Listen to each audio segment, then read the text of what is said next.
Hi everyone, my name is Garrett Kalt and I'm a regional coordinator for Nevada Census 2020. And today I'm making this video for educators of our great state to pass along and share information about the census with their students.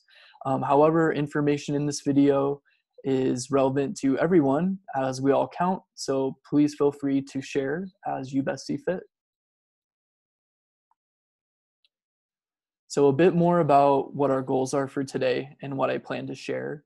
So I'm going to be sharing information about the census, and I'll start with the history of it and why it's important. And then I'll also talk about some of the challenges that our operation is facing.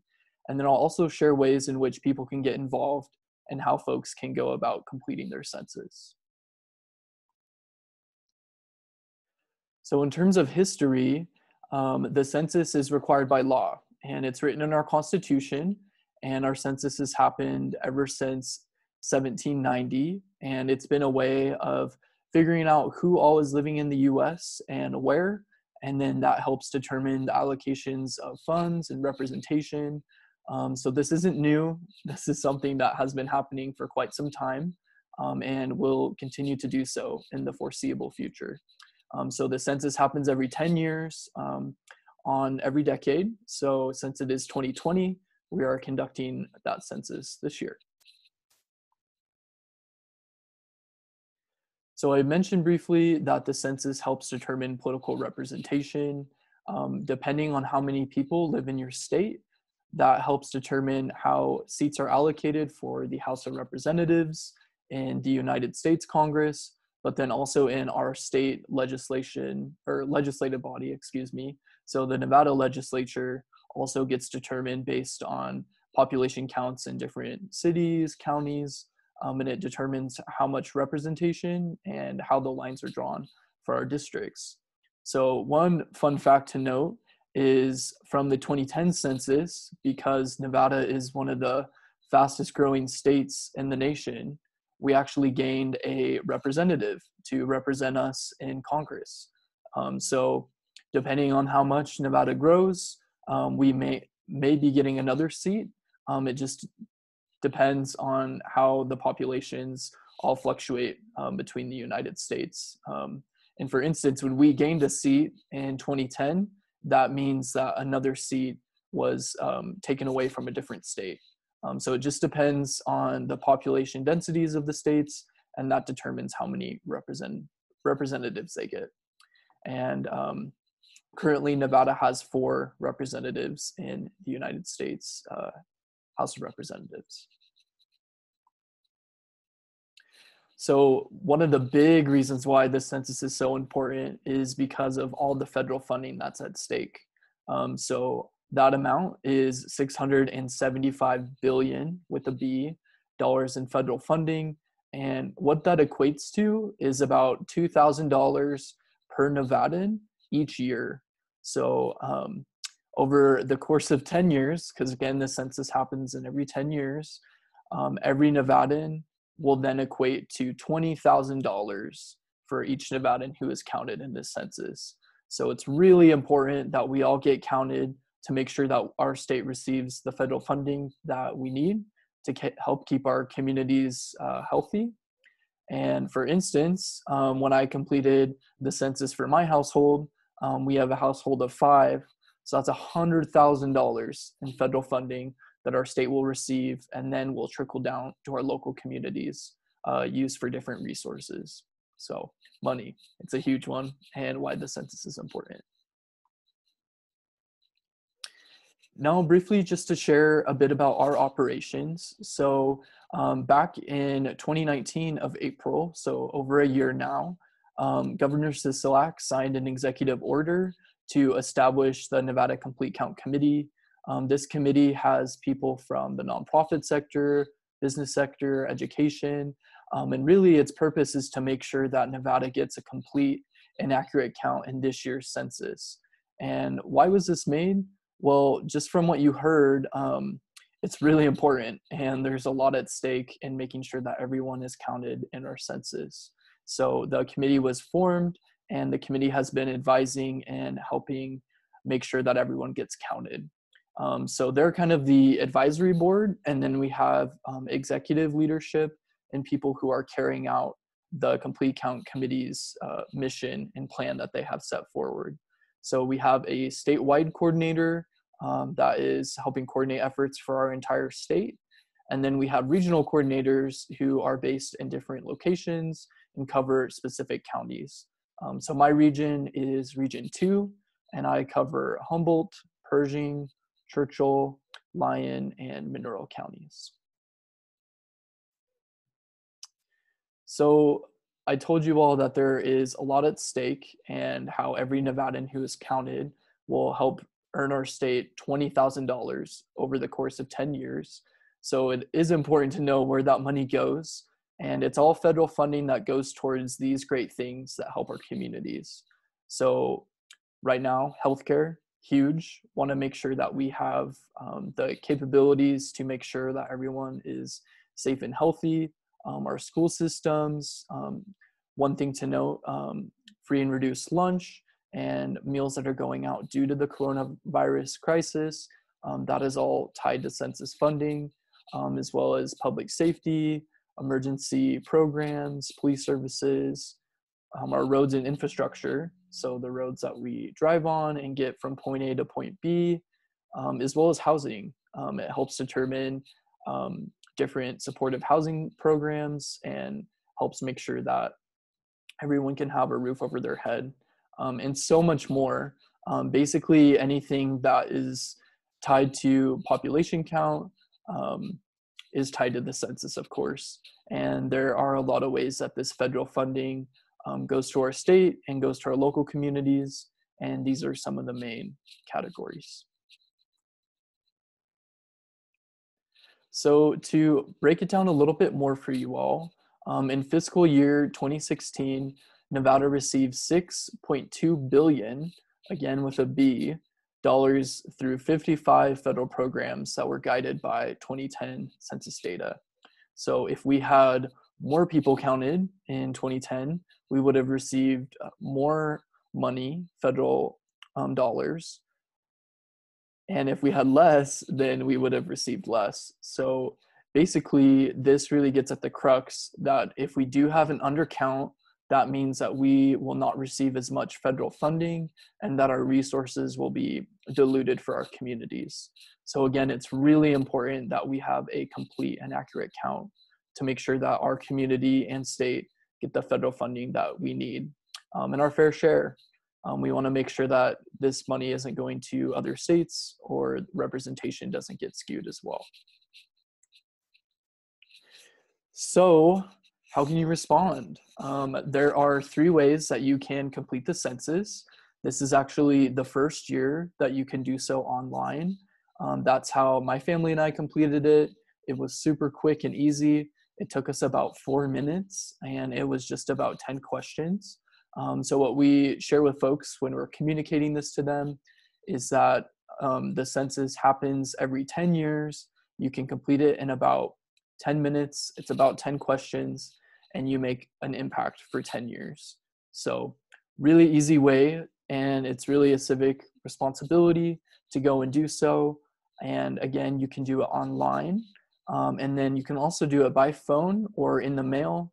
And if you need help with any of these, just please visit our website, census.nv.gov. So, of course, with any operation, we will have our unique challenges. And I think one of the biggest challenges that we face is we're trying to count everyone, which means that we're trying to get everyone to do one thing. And even though that one thing takes less than 10 minutes, it's hard to get an entire population to do one thing. So that's a challenge in itself. And then added on top of it, we have different hurdles to overcome as well.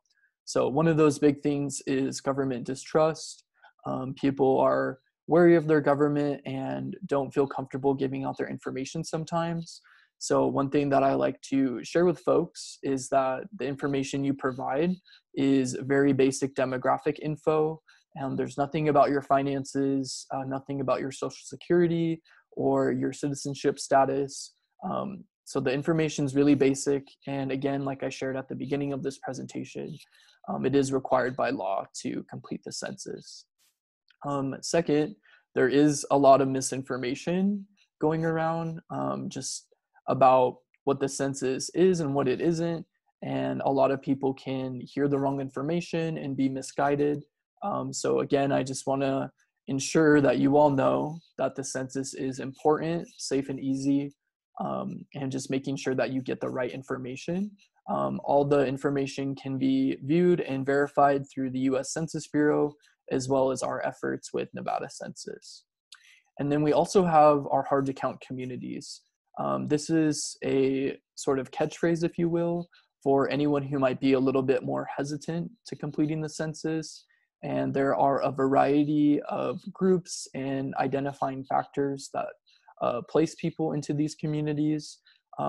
One could be that they're from a rural area, so all the region that I'm covering is considered hard to count, as well as if you have limited access to technology, if you're part of the aging population, or are part of the community of color. All of those are factors in which consider you to be harder to count. So what we're really trying to do with our efforts is meet people where they're at and engage with them and giving them the right information and making them feel comfortable to know how important the census is and comfortable sharing those basic demographic information with us. So just to give you all a brief update, we have our national, state, and then some of my regional responses. So our nation is about 60% counted so far, and this is based on household numbers. So Nevada is also about 60%. We're just under the national average, 58.4. And then just to briefly go through my region, those are listed below. The highest being Churchill at 66.4.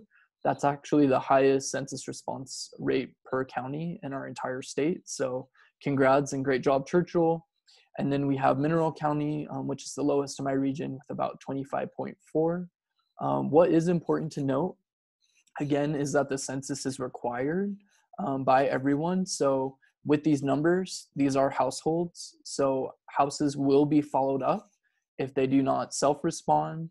And what that looks like is a census taker coming to your door and visiting a few times if the resident or family isn't there, and just going to do the form with them. So if you do the census ahead of time, you won't have a census worker come to your door. And again, you can do it online, by phone, or in the mail. And then one more thing I do want to list on this slide as well is there is quite a fluctuation between these numbers. Mineral County, for instance, they have not received notification in the mail yet, and that should be happening soon. So hopefully the response rates will increase once people receive mail indication. And that is all guided by the US Census Bureau and their efforts. And a lot of that has been delayed due to coronavirus. All right, so how can you help? So a lot of you listening to this are students or educators, and I think one of the best things you can do is share census information with your family and friends. So from this presentation, even if it's a quick, hey, mom, dad, or hey, neighbor, friend, did you do the census yet? Here's why it's important. It helps determine that we get federal funding for things that we need, hospitals, schools, roads, and just encourage them to complete it. We want to make sure that our state has a complete and accurate count so we can get our fair share of the pie and the resources that we need for our communities to thrive. Another way you can help is if you are part of a group, feel free to participate in our 100% census challenge, where we're encouraging groups to have 100% of their membership complete the census. So what this looks like in terms of school districts, for example, we have had different schools have 100% of their staff members have confirmed that they have completed the census. And then once you reach that, if you let me know, we will give you a shout out on social media. And it is just a great way to ensure that our communities are getting counted. So if you're interested in participating in that, I'm going to have my contact information at the end of this presentation and would love to get in touch with you to help coordinate that with your group. Yes, something that has been causing a lot of operations and has changed our lives fundamentally this past few months is COVID-19. And in terms of our operation, it has moved to more digital. So hello from Zoom. Um, this would typically be an in-person presentation, but because of our limitations, we're doing a lot of online contacting. We do still have marketing materials and we're just dropping those off. So if you are part of a group or would like some information sent to you, please let us know and we'll be happy to assist you in that. For instance, with the school lunches that are being distributed, we have had a lot of partners be really helpful in including census information in that. So thank you so much for that. And our team would like to note has assisted over 6,000 people complete their census in Nevada. So that's really exciting. And then just to give an update on the Census Bureau's operations, they have been pushed back to June 1st and will end in October. So we won't have the data for redistricting until April, or typically that would be at the start of the year. And basically, just to give you a broad picture, the US Census Bureau, they're the ones that are leading this effort, and Nevada Census 2020 is here to supplement and make sure that our state specifically gets counted in the census. So we're working hand in hand. Our operation looks different, theirs looks different, and we're doing our best to make sure that everyone gets accounted for in this year's census. So if you are part of a class, I do have this quick exercise that you can be part of. And this is something that teachers, you can encourage your students to do as well. But here's the scenario. So your school is going to receive $50,000 in funds for a new project. And this money can go towards new clubs, resources, technology, anything else. But I want you to think about how you could use census data to figure out where that money goes. So use the data collected to inform your decision on how to spend the money the right way. And I left some things for you to consider. And if you're interested, I would love to see what things you all come up with and how you think that you can improve your school and your community with different things that you could use the money for. So I hope to see some innovative and exciting ideas. Here are some things to consider to get you going, and feel free to connect with your teacher and even share your idea with me. That would be great to see some of those. And now I'm just going to wrap up. Thank you all for listening and connecting with us. This has been a great effort. Again, we have about 60% of our state counted, and we're going for that complete and accurate count. So if you could please partner with us, help promote the census, do yours if you haven't already, we would greatly appreciate it. Here is my contact information so you can connect with me. I would also love for you to connect with us on social media. All of our handles are NV Census 2020, and please retweet, share, and let us know if you have any questions or if there are any ways that we can help promote the census in your community. Visit our website for the up-to-date information and resources as well at census.nv.gov. Thank you so much. Nevada matters. Be counted.